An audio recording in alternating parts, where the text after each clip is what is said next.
Hello guys, welcome back to my channel Jharna blog. তোমরা সবাই কেমন আছো? আশা করি ভালো আছো। আমি ভীষণ ভালো আছি। তো কেমন লাগছে বন্ধুরা? আমাকে ভালো লাগছে। তো এত সাজুগুজু করে কোথায় আমরা যাচ্ছি মা মেয়েতে, তাই ভাবছো? তো আমরা যাচ্ছি বেড়াতে আমার দিদির বাড়ি।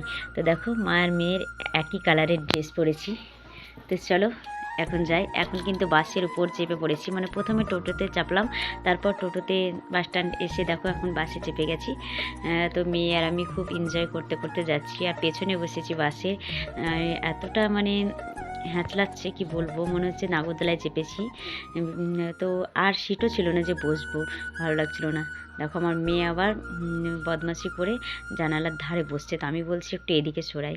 তো ভীষণ ভালো লাগছে অনেক দিন পর, মানে আমরা আর এক দিদির বাড়ি যাওয়ার কথা ছিল, কিন্তু সেখানে না গিয়ে এখানে যাচ্ছি। তো আমার দিদিও তো ভীষণ রেগে গেছে। তো যাই হোক, আমরা দেখো গল্প করতে করতে মা মেয়েতে যাচ্ছি। আজকে এত কপালটা খারাপ কি বলবো বন্ধুরা, আজকে আমার মেয়ের ভাড়া নিয়েছে জানো তো, খুব খারাপ লাগছে। তো তারপর দেখো বাস থেকে নেমে গেছি, এখন আমরা মণিগ্রামে নামলাম। তারপর দেখো মেয়ে আর আমি টোটোর উপর বসে আছি, আর টোটোটা না তাড়াতাড়ি ছাড়ছিল না, ভীষণ খারাপ লাগছিল।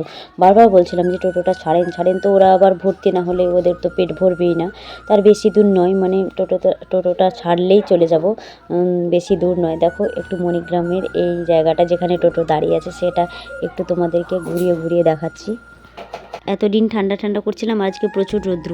তো দেখো চলে এলাম, এসেই দেখো সোফাতে এখন বসে গেছি। আমার মেয়ে আর আমার দিদির মেয়ে দেখো আসা মাত্রই ওরা দুজনে ফোন দেখতে লেগেছে, আর আমাদেরকে মিষ্টি জল দিল। দেখো জল খাচ্ছি, আর আমার দিদি মিষ্টি দিয়েছিল, কিন্তু মিষ্টি আমি খাই না বলে এই যে দেখতে পাচ্ছ আমার মেয়ে আর আমার দিদির মেয়ে, তো ওদেরকে বলছি খা, তোরা দুজনে দুটো খেয়ে নে, তাই বলছি।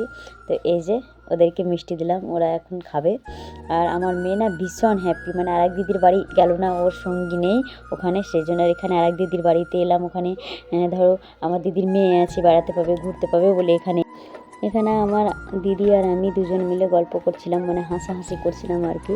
আর এখানে আমার দিদির মেয়ে আর আমার মেয়ে, ওরা তো ভীষণ হ্যাপি। আর ওরা দুজন মিলে মানে ভিডিওগুলো দেখছে, আমার দিদি রিলস বানিয়েছে সেগুলো দেখছে আর কি। তো বন্ধুরা এবার চলে এলাম ছাদে, দেখো ছাদের উপরে চলে এসেছি। হাই করে দাও, হাই করে দাও। দেখো ছাদের উপরে চলে এলাম নিচ থেকে, আর দেখো চেঞ্জ করে নিলাম, ড্রেস চেঞ্জ করলাম, নাইটি পরে নিলাম। কেমন লাগছে নাইটিটা পরে?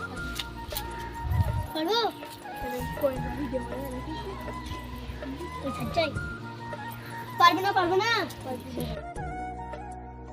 ছাদ থেকে চলে এলাম নিচে, আর এখন আমি একটু এসে খাটের উপরে বসলাম, ভীষণ ভালো লাগছে। কোনো জায়গায় বেড়াতে এলে খুব ভালো লাগে। আর এইমাত্র খাওয়া দাওয়াও করে নিলাম আমি আমার মেয়ে, তো এখনই যে দেখতে পাচ্ছ একটু আরাম করব, শুভ। আর অনেক ভালো লাগছে, বাড়িতে অনেক দিন ধরে আছি তো কোনো জায়গায় যেতে পারছি না, মনটা এত শান্তি লাগছে কি বলবো। অনেক দিন পর বেড়াতে এলাম, খুশি খুশি লাগছে। তো এবার একটু শুয়ে নেব, মানে রেস্ট করে নেব, তারপর আবার ঘুরে বেড়াবো। তো যাই হোক, আজকের মিনি ব্লগটা কেমন লাগলো অবশ্যই কমেন্টে জানিও।